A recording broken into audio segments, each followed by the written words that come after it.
আরে আস্তে, আপনি একজন সেনাবাহিনী। আপনার অনেক শক্তি। আপনি সকালে ব্যায়াম করেন, আপনার সাথে আমি কি পারব? এটা তো আমার প্রথম। তাই বলছিলাম অন্য দিন হবে। আমার সেনাবাহিনী স্বামী তো আমার কোনো কথাই মানতে রাজি ছিল না। সে তখন আমাকে ধাক্কা দিয়ে বিছানায় ফেলে দিল। বন্ধুরা, মূল ঘটনাটি শুরু করার পূর্বে তোমাদের কাছে ছোট একটা রিকোয়েস্ট, তোমরা যারা এখনও আমার চ্যানেলটি সাবস্ক্রাইব করনি তারা চ্যানেলটি সাবস্ক্রাইব করে পাশে থাকবে। এবার আসল ঘটনাটি শুরু করি। আমার নাম ফারজানা। বিয়ের দিন বাসর রাতে জানতে পারি যে আমি নাকি মা হতে চলেছি। কিন্তু এটা কি করে সম্ভব? কারণ বিয়ের আগে তো আমি কখনো কোনো অচেনা ছেলের সঙ্গে কথা বলা তো অনেক দূরের কথা। আমি তো কোনো আলগা ছেলের সঙ্গে কথা বলতে ভয় পেতাম। আমার বিয়ে একজন সেনাবাহিনীর সঙ্গে হয়েছিল বাসর রাতে। আমি যখন মুখে ঘোমটা টেনে ও মনে অনেক আশা নিয়ে আমার সাহসী সেনাবাহিনী স্বামীর অপেক্ষায় বসেছিলাম, তার কিছুক্ষণ পরেই আমার স্বামীর বাসর রাতে ভিতরে এসে দরজা ভেতর থেকে বন্ধ করে দিয়ে আমার কাছে এসে বলল, ফারজানা, আজ আমাদের প্রথম রাত। তাই আমি রাতটাকে চিরস্মরণীয় করতে চাই। আর সেই জন্যই আমি প্রথমেই তোমাকে একটা উপহার দিয়ে খুশি করতে চাই। এই বলে আমার স্বামী যখন আমার হাতে একটা সুন্দর দেখে সোনার আংটি উপহার হিসেবে দিয়েছিল, তখন আমি ভীষণ খুশি হয়েছিলাম। তারপর স্বামী আমার মুখে ঘোমটা তুলে আমার দিকে তাকিয়ে বলল, মাশাল্লাহ ফারজানা, তোমাকে আজ ভীষণ সুন্দর দেখাচ্ছে। স্বামী আমার সৌন্দর্যের কিন্তু অনেক প্রশংসা করেছিল। স্বামীর কথা শুনে আমি তো খুশিতে লজ্জায় লাল হয়ে গেছিলাম। স্বামী যখন আমার পাশে এসে বলল, ঠিক তখনই আমার সঙ্গে এমন একটা ঘটনা ঘটে যে আমার পুরো জীবনটাই পাল্টে যায়। আসলে প্রথম রাতে স্বামী যখন আমার সাথে, তখন আমি অজ্ঞান হয়ে গেছিলাম। প্রথমে আমার মুখে পানির ছিটা দিয়ে আমাকে জাগানোর অনেক চেষ্টা করেছিল। তারপরেও আমার যখন জ্ঞান ফিরে আসেনি, তখন বাধ্য হয়ে বাড়িতে একজন ডাক্তারকে ডেকেছিল এবং ডাক্তারই যখন আমার চেকআপ করেছিল, তারপরে যা বলেছিল সেটা শুনে তো আমি এবং আমার শ্বশুরবাড়ির লোকেরা সবাই খুব আশ্চর্য হয়েছিল। কারণ ডাক্তার বলেছিল আমি নাকি মা হতে চলেছি। কিন্তু এটা কি করে সম্ভব? ডাক্তারের কথা শুনে আমি তো হতভম্ব হয়ে গিয়েছিলাম। তারপর ডাক্তারের কথা শুনে তো আমার শ্বশুরবাড়ির লোকেরা আমার চরিত্রের উপরে লাঞ্ছনা লাগাতে শুরু করেছিল। আসলে আমরা 3 বোন ছিলাম এবং আমি বাসার বড় মেয়ে ছিলাম। আমি তো খুব লাজুক স্বভাবের মেয়ে ছিলাম। কলেজের পড়াশোনা পুরো করার পরে আমার আব্বু সাগর নামের একটি ছেলের সঙ্গে আমার বিয়ে পাকা করেছিল এবং আমার হবু স্বামী পেশায় একজন সেনাবাহিনী ছিল। আমার হবু স্বামী সাগরের চাকরি দেখেই তো আমার আব্বু তাকে আমার জন্য পছন্দ করেছিল। আমার বিয়ের কথাবার্তা চলাকালীন হবু স্বামী কিন্তু বলে দিয়েছিল যে বিয়েতে কোনো রকম যৌতুক নেবেন না। এই বিয়েতে আমাদের দূর সম্পর্কের এক খালা ঠিকঠাক করেছিল। বিয়ে পাকা হওয়ার আগে খালা আমার অভিভাবকদের বলেছিল যে তারা নাকি অনেক ভালো মানুষ। বিশেষ করে আমার খালা হবু শাশুড়ির ব্যাপারে বলেছিল যে উনি নাকি কোনো যৌতুক নেবেন না এবং আমাকে শুধুমাত্র 2 জোড়া কাপড়ে বিদায় করে শ্বশুরবাড়িতে নিয়ে যাবেন। তারপর আমার বিয়ে পাকা হওয়ার পরে আমার শ্বশুরবাড়ির লোকেরা যখন বিয়ের দিন ঠিকঠাক করতে এসেছিল, সেদিন আমার শাশুড়ি আমার আব্বু আম্মুকে আড়ালে নিয়ে গিয়ে বলেছিল যে সে নাকি শুধুমাত্র 2 জোড়া কাপড়ে আমাকে নিয়ে যাবেন। কিন্তু ওই সময় আমার আব্বু আম্মু তো আমার শাশুড়ির কথার মানেটা বুঝতে পারেনি। আসলে উনি তো সব কিছুই ডবল করে চেয়েছিলেন। ওই জন্যই উনি শুধু বারবার 2 জোড়া কাপড়ের কথা বলেছিলেন। সেদিন আমার শাশুড়ি আব্বু আম্মুকে বলেছিলেন যে এই বিয়েটা তো পাকা হয়ে গেছে, তাই উনি 10 ভরি গয়না এবং বাড়ির সমস্ত ফার্নিচার নেবেন। শুধু তাই নয়, উনি নগদ 5 লাখ নগদ টাকাও চেয়েছিলেন। এমনকি উনি এই কথাগুলো সাগরকে বলতে বারণ করেছিলেন এবং আমার আব্বু আম্মুকে হুমকি দিয়েছিলেন যে সাগরকে এই কথা বললে উনি কিন্তু এই বিয়েটা ভেঙে দেবেন। প্রথমে তো আমার অভিভাবকরা বুঝতেই পারেনি যে আমার শাশুড়ি এতটা লোভী মানুষ ছিলেন, কারণ আমার খালাতো তাদের ব্যাপারে অনেক তারিফ করেছিল। কিন্তু বিয়ে পাকা হওয়ার পরে আমার আব্বু আর পিছু সরতে পারেনি। কারণ আমাদের যখন থেকে দেখাশোনা শুরু হয়েছিল তারপর থেকেই কিন্তু সাগর প্রায় প্রত্যেক দিন আমাদের সবার সঙ্গে দেখা করতে আসত এবং সে কিন্তু সত্যিই একজন খুব ভালো মানুষ ছিল। সে তো এই ব্যাপারে জানতেন না যে তারা মা ভেতরে ভেতরে আমার আব্বার কাছে এতগুলো যৌতুক চেয়েছিল। এদিকে সাগর যেদিন প্রথম আমাকে দেখতে এসেছিল সেদিন সে আমাকে পছন্দ করে ফেলেছিল। আসলে আমি 18 বছরের খুব সুন্দরী তরুণী ছিলাম তারপর সে কিন্তু প্রত্যেক দিন আমাকে দেখার বাহানায় আমাদের বাড়িতে আসত।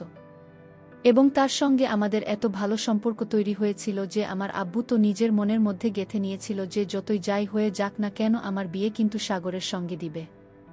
এদিকে আমার হবু শাশুড়ি তো ভেতরে ভেতরে আমার আব্বুর কাছে এতগুলো যৌতুক চেয়েছিল, সেটা তো আমরা জানতামই না।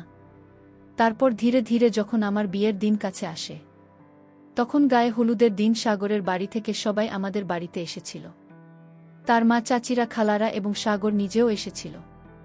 সে তো সবসময় আমার সঙ্গে দেখা করারও কথা বলার বাহানা খুঁজতে গায়ে হলুদের দিন তাদের তরফ থেকে আমার জন্য তারা জামাকাপড় ও কিছু গয়না এবং গায়ে মাখানো হলুদ নিয়ে আমাদের বাড়িতে এসেছিল। আমার বিয়ের দিন দেখতে দেখতে চলে এসেছিল একদিকে। আমি তো খুবই খুশি ছিলাম এটা ভেবে যে আমি এত ভাল ছেলেকে নিজের জীবনে পেয়েছি।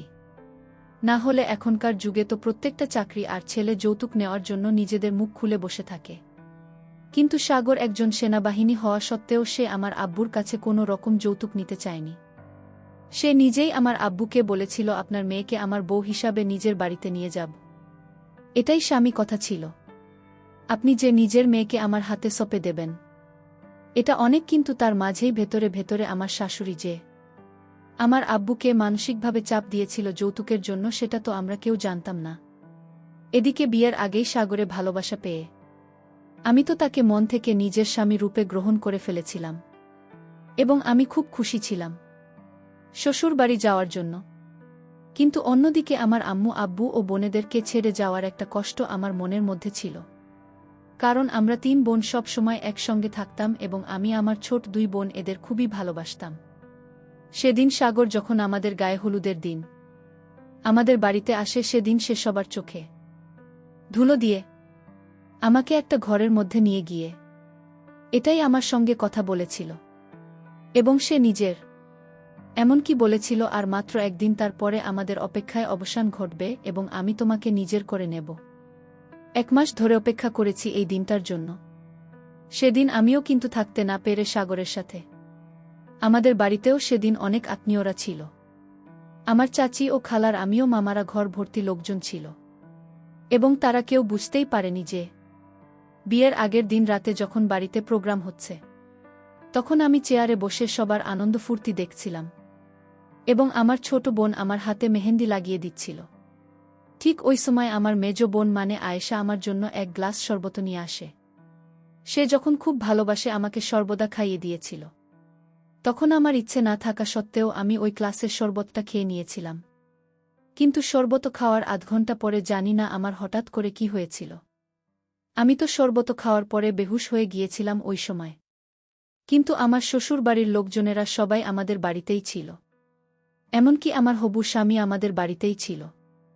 তারপর আমাকে বেহুশ হতে দেখে তো আমার বাড়ির লোকজন ডাক্তারকে বাড়িতে ডেকে নিয়ে এসেছিল। ওই সময় ডাক্তার যখন আমার চেকআপ করছিল, তখন আমার হবু শাশুড়ি তো আব্বু আম্মুকে যা ইচ্ছে তাই বলে অপমান করেছিল।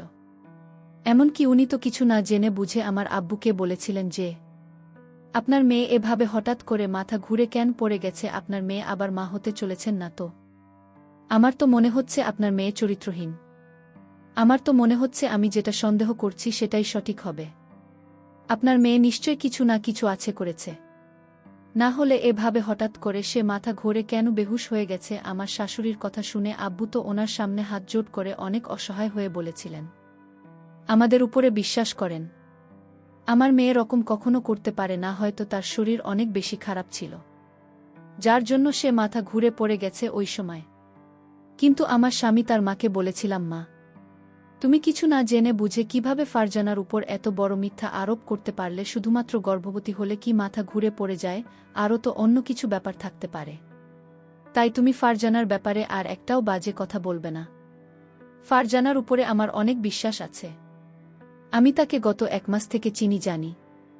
তাই আমার বিশ্বাস আছে যে ফারজানা এরকম কখনো করতে পারে না। ওই সময় আমাদের বাড়িতে উপস্থিত থাকা সব কুটুমজনেরা কিন্তু আমার ব্যাপারে এরকম মন্তব্য করেছিল। ঠিক ওই সময় আমাদের ঘরের জানালা দিয়ে কেউ রিপোর্টের ছুঁড়ে ফেলে দেয়।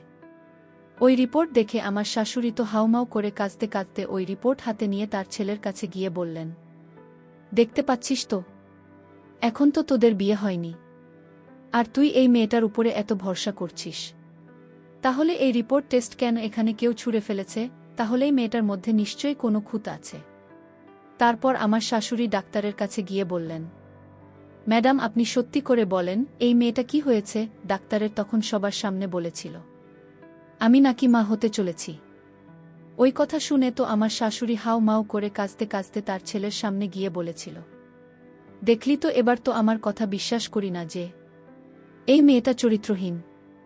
ডাক্তারের চলে যাওয়ার পরে আমার যখন জ্ঞান ফিরে আসে, তখন আমার হবু স্বামী আমাকে সব কিছু বলেছিল। এদিকে আমার শাশুড়ি তো তার ছেলেকেই বিয়েটা ভাঙতে বলেছিল, কিন্তু আমার হবু স্বামীর সব কিছু জানার পরেও এই বিয়েটা ভাঙতে রাজি হয়নি। তারপর আমার শাশুড়ি একটা সুযোগ নিয়ে আমার আব্বু ও আম্মুকে বলেছিল যে উনি নাকি একটা শর্তেই বিয়ে করাতে রাজি আছেন। ওদিকে আমার আব্বু তো কেঁদে কেঁদে অস্থির হয়ে পড়েছিল। তারপর আমার শাশুড়ি বলছিল উনি নাকি 10 লাখ টাকা একটা 4 চাকা ও নেবেন, তবে নাকি আমাকে বাড়ির বুক করবেন। আমার আব্বু তো বাধ্য হয়ে আমার শাশুড়ির সব কথা মানতে রাজি ছিল। এদিকে আমার মা আমার আব্বুর সঙ্গে এই ব্যাপারে জড়ো করেছিল যে আমার আব্বু যদি তার জমানো সব টাকা আমার বিয়েতে খরচ করে দেয় তাহলে আর বাকি 2 মেয়ের বিয়ে কিভাবে দেবেন। এদিকে আমি আমার হবু স্বামীকে প্রমাণ দেওয়ার চেষ্টা করেছিলাম যে আমি চরিত্রহীন নই এবং আমি মা হতে পারি না, কারণ আমি তো কারো সঙ্গে। তাহলে আমি কিভাবে মা হতে পারি?